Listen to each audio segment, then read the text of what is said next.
I'm going to talk about, her name is Cindy Lacombe. She was a professor, she still is a professor at my undergraduate university, Slippery Rock University. It's about an hour north of Pittsburgh, Pennsylvania. And she has her doctorate and she teaches English and she's the director of the Gender Studies program. Okay. And do you have like any sort of story that you would like to tell about them? Any special moment or? Well, there's kind of a lot. She was, I first met her when I was a sophomore in the very end of my freshman year is when I first met her, and she was the advisor of the LGBT club. And so I met her then, and I don't know, I just remember sitting in her first class, and she's asked if any of us identified as feminists. Is anybody here a feminist? And I was like, oh, I don't know. I was just so young, so young. When I graduated, she gave me, I think I wrote her a poem or something, like framed it as a gift, and then she got me these bookends of elephant, like so the elephant bookends, and she said that the elephant represents like strength and perseverance or something, and she's like, and that's who you are or something. So it's pretty cool. Tell me about them. I'd say that not a traditional like a leader of a community type of thing, but the person who always influenced my decisions and sort of I think led me in my life. I would say my father. Awesome. So, do you have a favorite story about your father in relation to leadership? A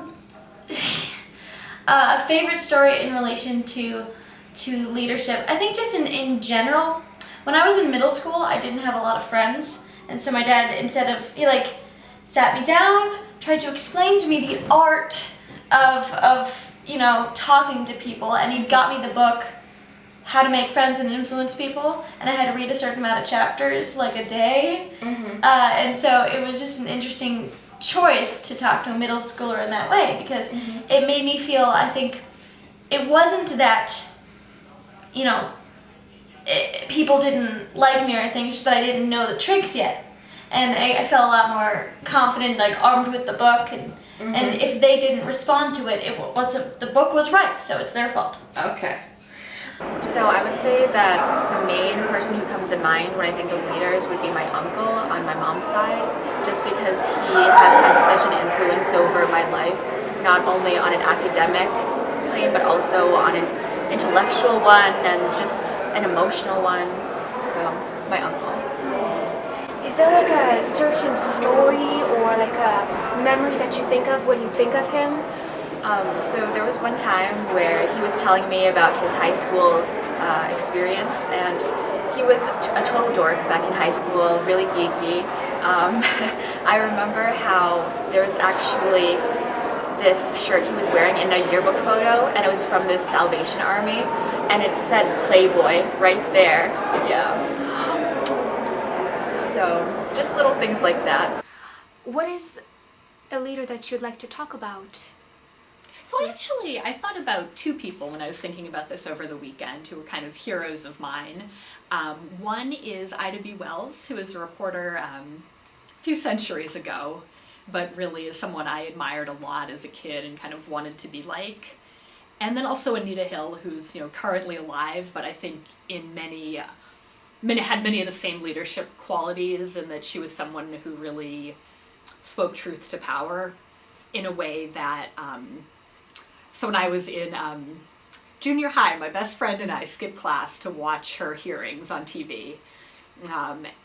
And I remember it really being one of the first times I saw a woman having so much power and really speaking up for herself and for other women. And it had a big impact on me, and it reminded me a lot of, what I loved about Ida B. Wells and why she was so inspiring to me too.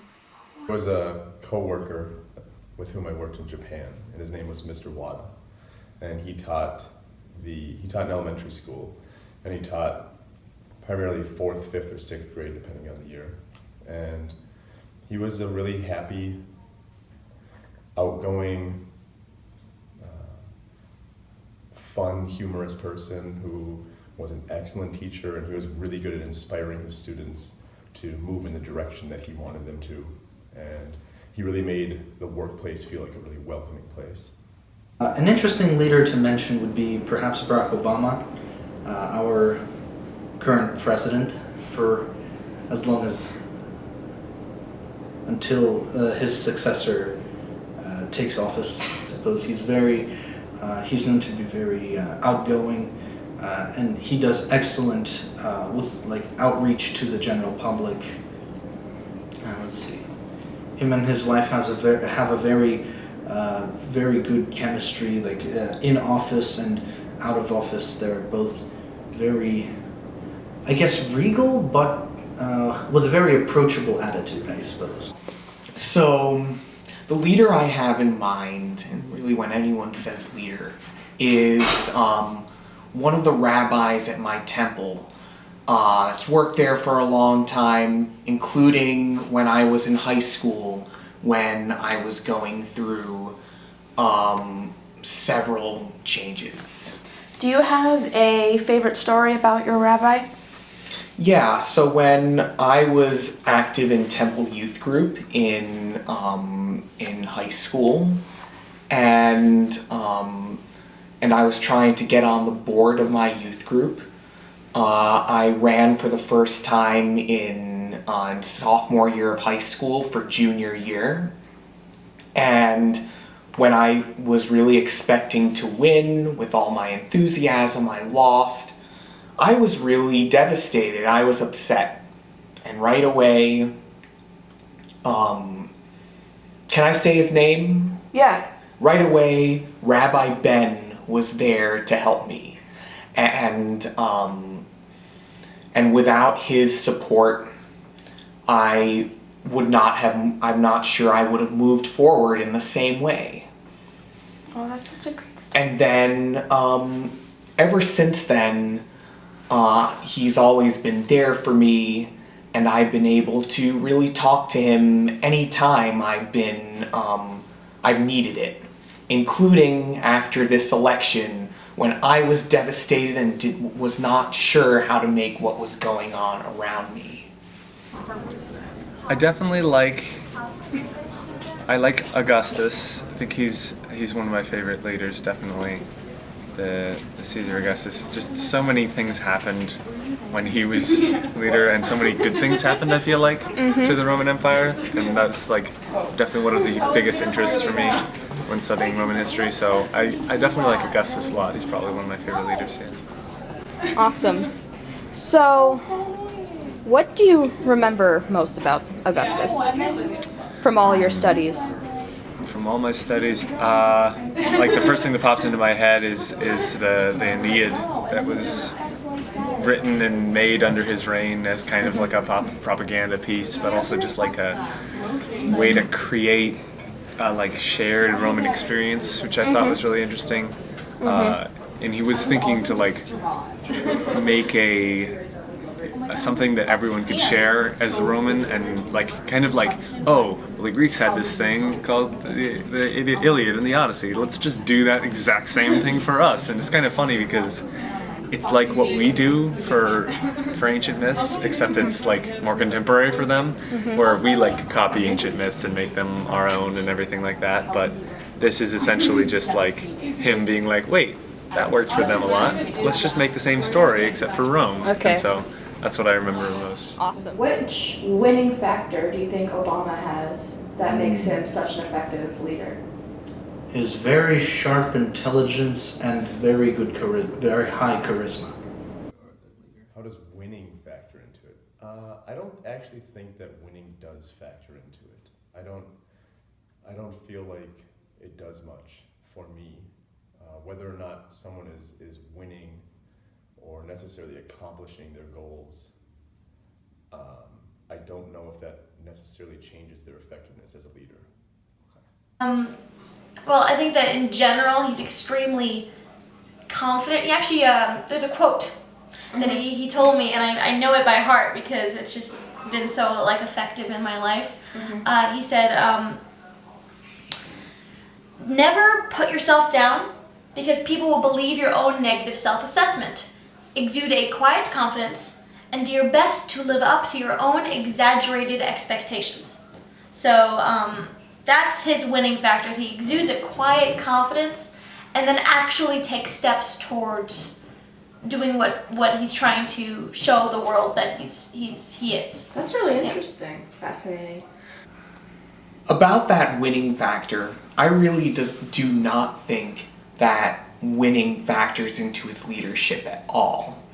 I think, and as I will probably say later, a lot of his power comes from really degrees and ordination, and in order to gain the confidence to apply for all of this and to go for it, he really needed to have some experience, some losses included, some inspiration to get there.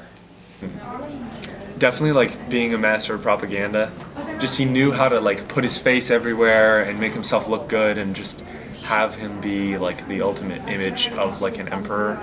Kind of how like previous emperors had like, I don't know, you don't remember them as much because they didn't like portray themselves in such a great light almost. So like I feel like he was just so good at making himself like have a good image that was like why he was able to lead so well.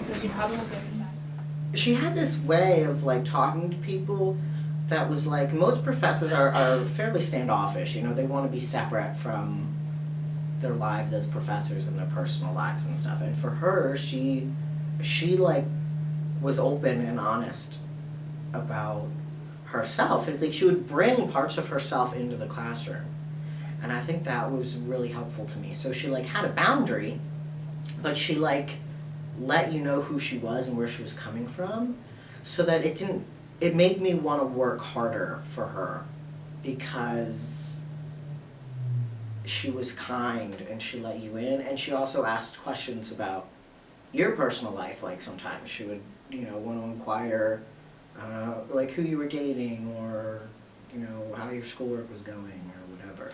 So she was just had this way of like being open and letting you in that I've really admired, without making it seem like, oh, you could just slack on your work because you knew her. No. In fact, I felt like there was more effort that I had to put in, because I wasn't going to get like an easy A just because I knew who she was. Because she advised the LGBT group that I then was president of, so we had a lot of time outside of just our classroom. So yeah, I think that was the way that she talked, is she would let you know who she was a little bit. He has a very, very calming voice. He honestly sounds like a philosopher. That's the best way I can describe it. And the thing is, he actually doesn't even use very elevated language, but just the manner in which he speaks, it's like he is. And also his ideas are just so straightforward. You don't really need big fancy words. Yeah. And he like pauses in just the right moments, and so he just really knows how to build up the anticipation and whatnot. Yeah, so he's a pretty great orator. I mean, I think for Ida B. Wells, it's really, obviously I've never heard her speak. She died long before there was video technology, but her writing is very sort of clear and passionate, and Anita Hill as well. I think she speaks very clearly. I mean, there's sort of, her interest is in, you know, making an impact, I think, rather than sounding impressive. I mean, she does sound very impressive, but her speaking is so much more about communication.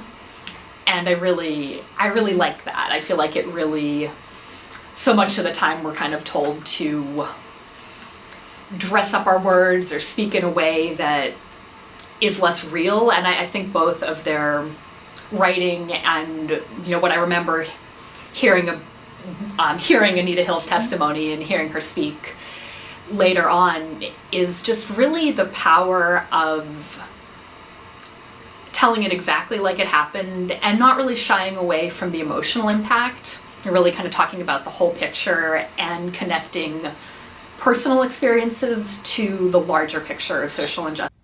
So with Mr. Wada, he was really good at using his language for the purpose that he wanted. So if he needed to be mad at his students, he'd use language that showed them that he was mad, but he was never abusive or abrasive or anything.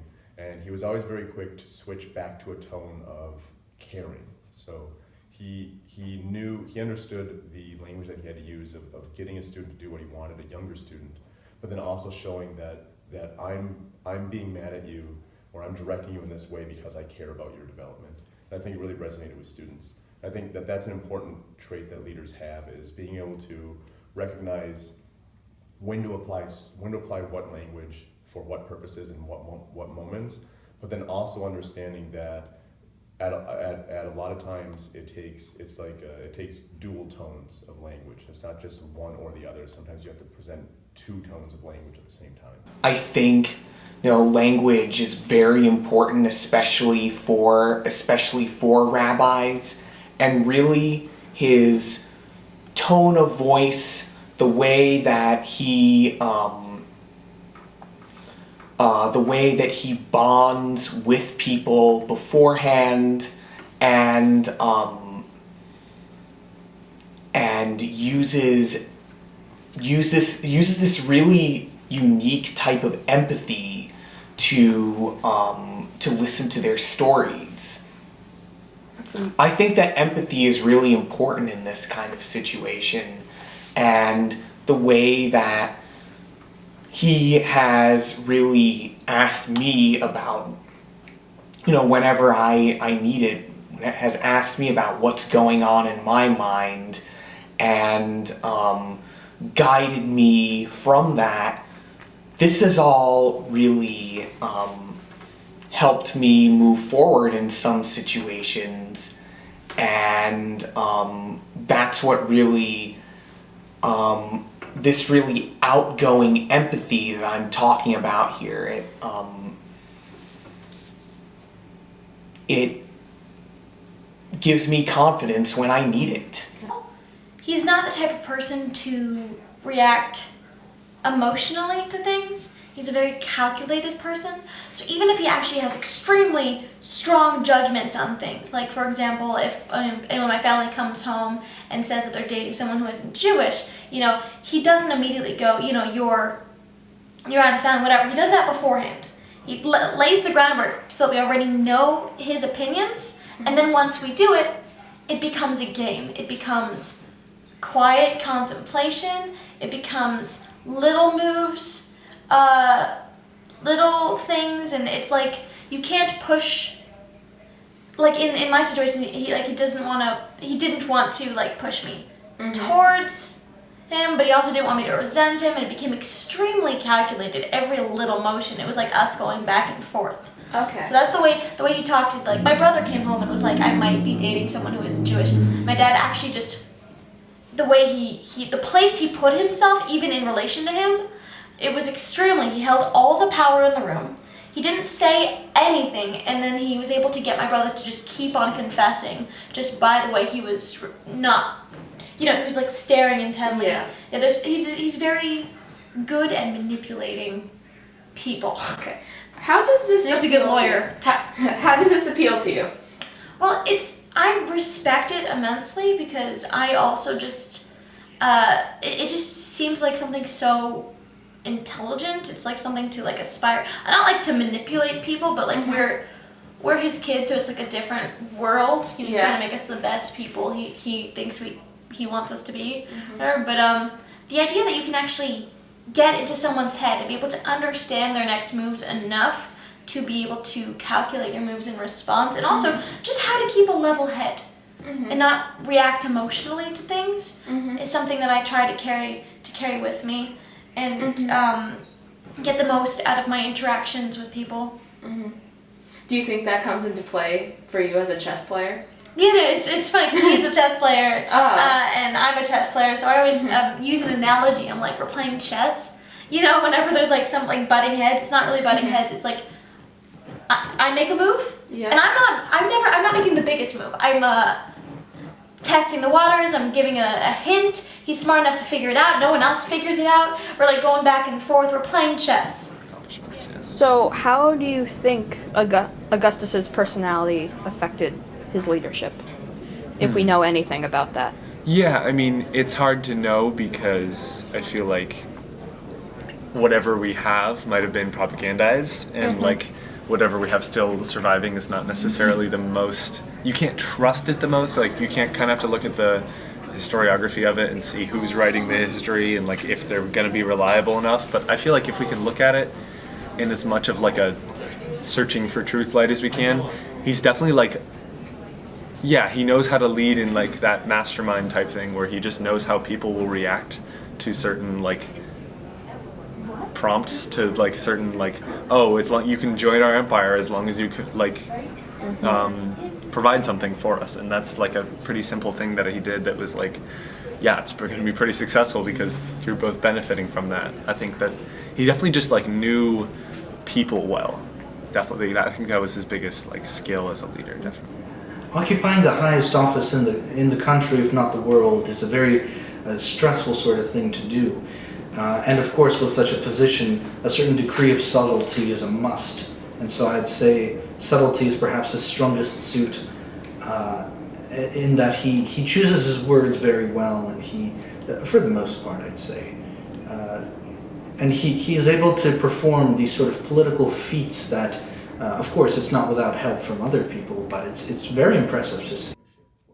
So for him, yeah, he was definitely an outgoing, boisterous type of personality, and he was always laughing, always joking, always having a good time, and he was serious, but at the same time, he really never took anything too seriously, and so that was really, it was something that really, I think, drew people into him. But at the same time, I don't think that's necessary for a leader. I think that's what worked for him, and I think the reason it worked for him is because it wasn't a charade, it wasn't a show. You really felt like that's who, when he goes home at night, that's who he is. Yeah, okay. And I think that is actually what really resonated with people. Well, yeah, Cindy is really energetic. She like literally, she wakes up at like 3:30 in the morning. She's like, don't call me after 9 p.m. She'll be in bed. So she like doesn't sleep that much. She just like naturally doesn't. And so she's just high energy, and she goes. And so whenever we schedule phone calls now, like we have to schedule our phone calls because I can't just like call her and have her pick up because she's just that busy. So it's just clear from her work and that she's passionate about what she does, and she's really tough. You know, like she's a really tough teacher, but she'll give as much as you do. You know, so like you'll write her like just a response paper that's maybe a page or two, but she'll spend 20 minutes per page giving you specific feedback. Like she won't just put a check on it and be like, good job, you know, because she wants to make you better. So it's clear from her energy and her passion, and like I've seen her passion change throughout my time at Slippery Rock and beyond as well. Like she started off like Victorian lit kind of stuff, and like we didn't have a gender studies, we still don't have a major at Slippery Rock, but we have a gender studies minor. And I was the first person from Slippery Rock to go into a master's program in gender studies, and that is helping to establish the gender studies program as maybe a major at the university, because it's not. And then she also invited me back to Slippery Rock last April, and I gave a presentation on trans and trans issues and stuff. So she's been there. She didn't bat an eye when I transitioned and stuff. And I don't remember what your original question was. Oh no. Oh, her personality. Oh yeah, she works a lot, and she's passionate about it. He really has this really mellow yet outgoing personality that he uses to connect with others and connect with the emotions of others. And I think that really makes a difference. What image or an idea or a scene pops into your head when you think of her? Well, I was at one of my first gay pride events in Pittsburgh, and they had so stupid, one of those little stickers, like it's like a bumper sticker or something, and it says, "All my children have paws," because she has like 3 or 4 dogs. Oh. And I bought her this stupid thing, and I gave it to her. But that's what I think of when I think of her. Like, I think of like her animals, and I think of, she has a lot of like, she always wears these earring cuffs. Do you know what those are? They're not earrings. They're like these cuffs that go around your ear. And she has a lot of those, and she gave me one time, and then I lost it. But that's what I think of her animals, and I think she's super weird. Like, she gets all her clothes at the thrift store. Like, she never matches. She wears Birkenstocks. Like, she looks like a lesbian, like a stereotypical lesbian, but she's not. She's with a guy, and they've been together for like a really long time. But yeah, so that's what I think of. Thrift store outfit. That's amazing. By now, I've seen so many posters of him that it would just be a poster of him. So probably standing in the White House, playing basketball with a bunch of people, and meanwhile, I would see probably somewhere in the distance a bunch of aircraft carriers bringing troops home. And let's see. would it be the classic 2008 campaign poster? Would it be that one? Yeah, probably. Mm-hmm. The one where it's partially red and partially blue. Uh-huh. Yeah, so that would be one of the things in the background, and the other thing in the background would be, I guess, sort of like a physician tending to a patient, and the patient actually being able to access the physician in a way that has not been done before. Amazing. That's sort of like a little vignette I have of Obama. Definitely his laugh. There you go. Okay. Yeah, and his smiling face, his laugh. Yeah. Yeah. Okay. So this sounds really silly, but when I was a kid, I had this biography of her. It was part of this little like paperback. It was probably in like 3rd grade. It was this little paperback like Great American series, and it was mostly a whole bunch of white men. And then there was a picture of her, and it was like that old style, like, you know, those necklaces that are like the silhouette. It was like that kind of an image of her, and it really stuck with me, both because, I mean, the other, you know, biographies in the series were all like the portraits you see all the time of old white men looking important, and a lot of them had wigs, and it was like very old imported Americans. And there was just something about her looking so, I don't know, almost feminine. Like, that style of portrait is a very, to me, sort of feminine style. And that really stuck with me, that, you know, she wasn't doing what was socially expected of her at the time. She wasn't stuck in this, you know, really bad patriarchal racist role she was supposed to be stuck in. She was making change in the world. And I think about that image sometimes. Okay, there's this one memory also that I have. He was telling me during high school, again, he had this job. So he had this job where he taught kids how to do archery, but the thing is he actually didn't know how to do it himself. He was getting $18 per hour, which is like the equivalent of $38 per hour now. And the thing is that what he did was he spent hours upon hours in the library just reading about like archery and all the angles and techniques and everything, so that he was able to actually do the job even though he didn't physically have the ability. And so like, I don't know if it's like the masterpiece of, I can't even describe it, but it's just impressive. Well, yeah, I mean, of certain sculptures of Augustus that I've seen, yeah, there's definitely some images of that, which, you know, you try to not necessarily shape all of your thoughts about Augustus, because they're not necessarily the most accurate. There was definitely a return to idealism in the period that he was emperor, where he kind of depicted himself in the really, really good manner, because he wanted to seem like the ultimate person, the god emperor kind of thing. So yeah, I have the image of him as like the charismatic leader, the leader with the war armor on, with all the myths on the front and everything, but it's not necessarily the most true image, but I guess that's the only one I have. Yeah, I think as far as image goes, I think of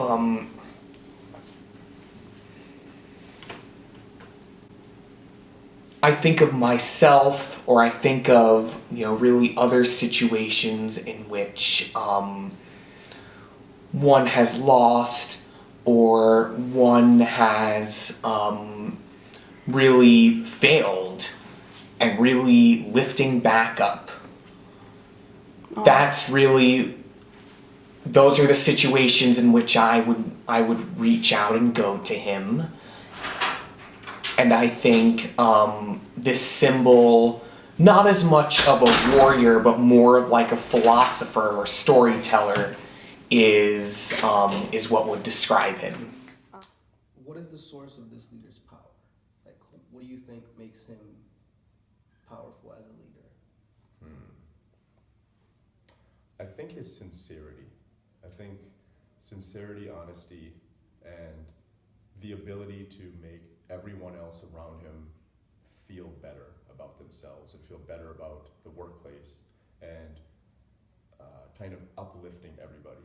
So it's not so much of a following the leader, it's the leader is going to help everyone else rise just a little bit above what they would normally be. I think that's the source of at least his power of leadership. I'm not sure I can answer it just because it's so historical. I mean, I think a lot of the work I do is very collaborative, and I think that piece feels influential to me. I mean, I feel like her work had a lot of collaboration and a lot of really, you know, listening to people. And I think of her as really one of the inventors of epidemiology. She doesn't get credit for it a lot, but she invented by herself this, you know, very elaborate tracking system for epidemiology and how it works. And I think to do that, you have to be very collaborative. I mean, there's a lot of sort of on-the-ground data collection and listening to others and getting a lot of different perspectives on the story, and then synthesizing it all together and presenting it as like a unified narrative with a bunch of different pieces tied in and sort of talking about cause and effect. Mm-hmm. So do you think your father's confidence is the real source of his power? I would say confidence plus intelligence. I think that confidence without the intelligence would make him maybe hard to talk to. Okay. Intelligence without confidence would make him hard to respect.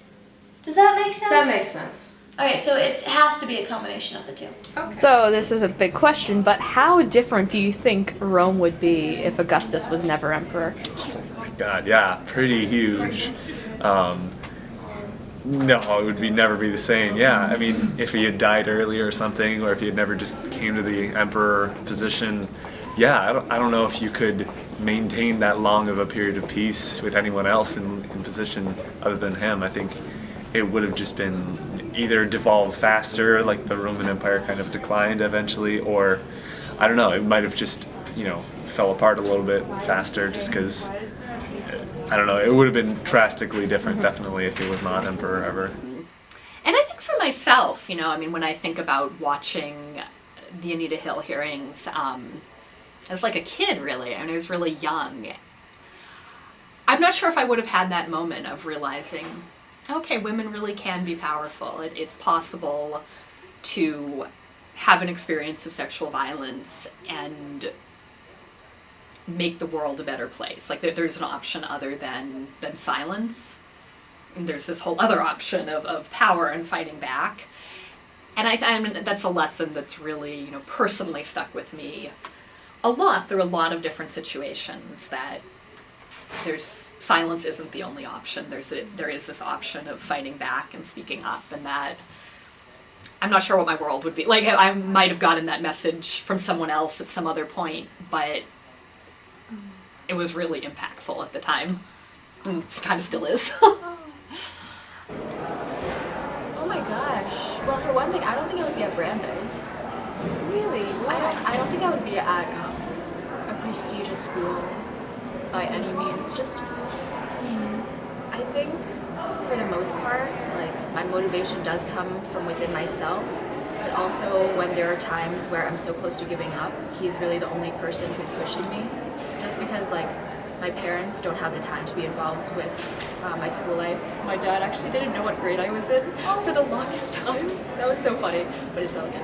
I don't know, so just knowing that he was there, even if not always like directly, physically present, I didn't want to disappoint him. Yeah. Speaking from personal experience, because I'm not sure, what type of impact he's had on others, and I'm not sure, since there are 4 rabbis at my temple, maybe each person kind of connects with a different rabbi. However, I certainly think, speaking from my experience, my life would be very different. I would not have as much self-confidence going forward and have the ability to move forward in certain situations, like I was saying before this past election, when I really didn't know what to make. Really didn't know what to make of what was going on around me on campus, and I was really nervous about how people would be talking about it around me, and he really gave me the confidence I needed. I wouldn't have this, and I'm sure that with the other youth he's spoken with, he might have this same impact. And so I think certainly with those my age, who are still kind of noticing the world around them and taking on new experiences, sometimes maybe even often failing, our lives would certainly be different.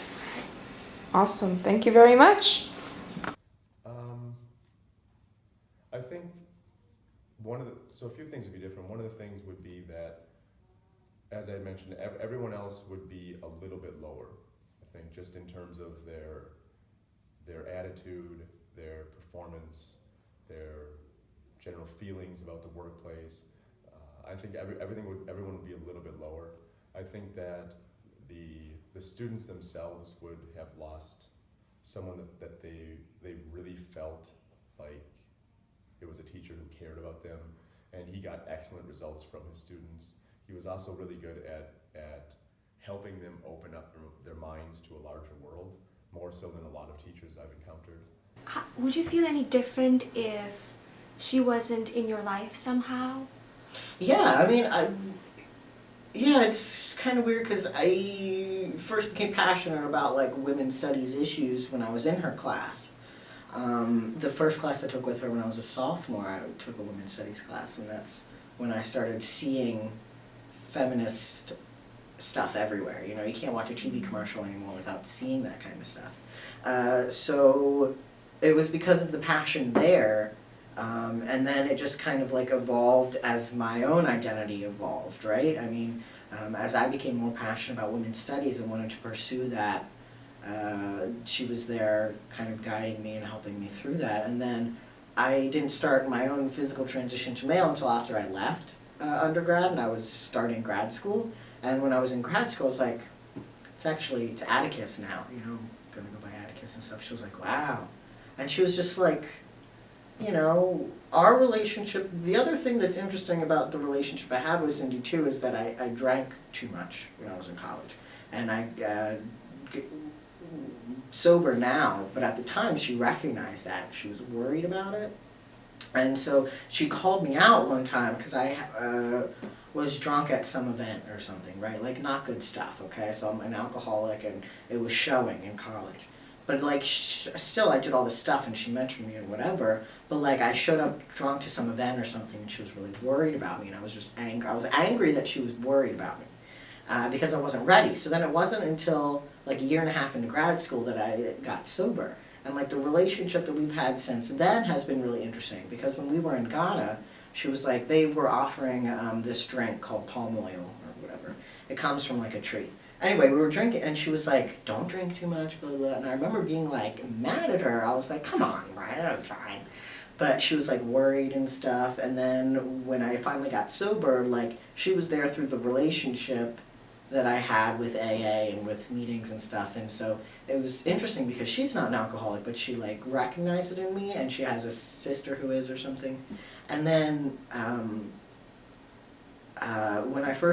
when you first get sober, it's difficult because you don't have the same friends anymore, because all your friends are drinking friends, right? And so then you don't really. So I would like talk to her at least once a week, especially in those early times in my recovery. So when you say like, oh, who would I be without her? I'm like, I don't know. You know, she was there for my passion when I first got into women's studies. She was there through my transition. She was there through my sobriety. She brought me back to Slick to do a presentation. I mean, she's just great. Is there a certain archetype you see in her? I get the question. She's not maternal. Like she doesn't have children. She doesn't want children. She sees like her animals as her children. You know, so she's not a maternal type. Like she cares and she fosters, but she's tough. She's like a really strict nanny maybe or something. Like she demands the best, and if you don't give her the best, then you don't care about her or about the subject, or maybe there's something going on in your life that's preventing you from giving your best. So she's definitely not maternal. She really is more like what's like those nannies that are like really tough on you, but they care so much. He really presented himself as just another worker. There was no ego, there was no like messiah complex or anything like that. He was just another guy, and nothing special about him. He was just there doing his job, and I think that helped people feel at ease, and that there was kind of it's like a covert leadership where no one really thought of him as a leader, but I think everyone kind of in the back of their mind kept it was like, yeah, he's someone to follow, I think.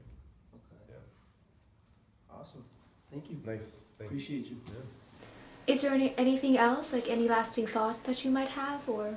I don't know. I guess this is going out to other students and stuff, right? Mm-hmm. I don't know. I just would encourage. I mean, I had multiple professors that I was able to have intellectual relationships with, you know. So and they fostered me and wrote recommendation letters. I was friendly with the president of the university, and he wrote me a recommendation letter. So like, it's just really important to like foster those connections, you know. And Cindy.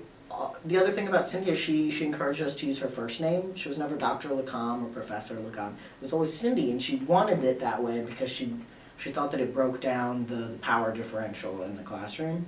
Anyway, so I thought that was a good side note. But like, it's just important, I think, that students early on have at least one faculty member or staff member that they can connect with and relate to and be there, because yeah, you're going through academics and you know you're doing all this studying, but then it also comes down to like,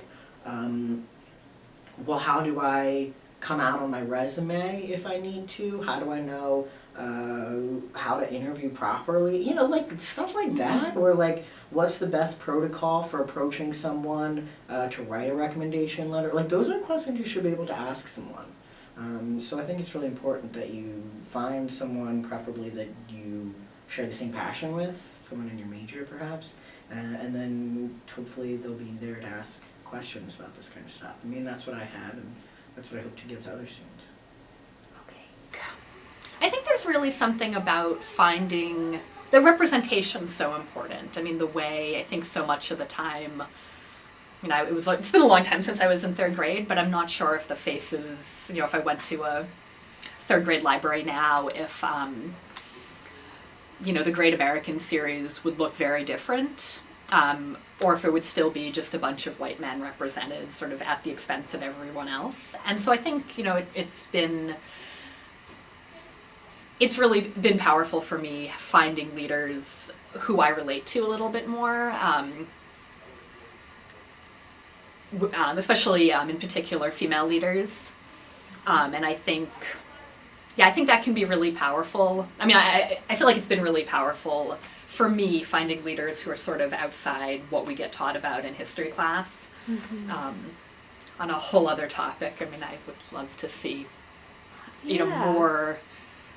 more representation in schools in sort of our world. And I think it really leaves out like a very sort of female or, non-patriarchal style of leadership that's really about collaboration and working with others and kind of drawing people in and building something much more sustainable than like a president giving orders for 4 years or 8 years and then I don't know what happened to any of the presidents after their terms. No. But I think that sort of cooperative, collaborative leadership that has a lot to do with honesty and really, speaking things that people maybe don't want to hear but they need to know about. Like, I think that's kind of leadership that sort of gets pushed to the side sometimes. But even when I think about my own life, like leaders I respect and admire, they're people who are very relationship-based as opposed to power-based. And I think that relationship style of leadership doesn't really get its due, but it's so important in terms of the leaders I respect work in relationships. Oh my gosh, he probably has affected like at least 50, 100, that's easily 100 people at least. Just because, so he's a pharmacist full-time, but he is also a part-time teacher. And just all of these young minds are so lucky to have him in their lives, even if like they only get 5-minute conversations with him, because literally 5 minutes is enough to be changed by him, just because he's so positive but also grounded in reality, and it's really just the perfect balance. So I would say, he's changed a lot of lives. I don't know, I just think that if there were more people like him in the world, there would be a lot less violence and a lot less hate.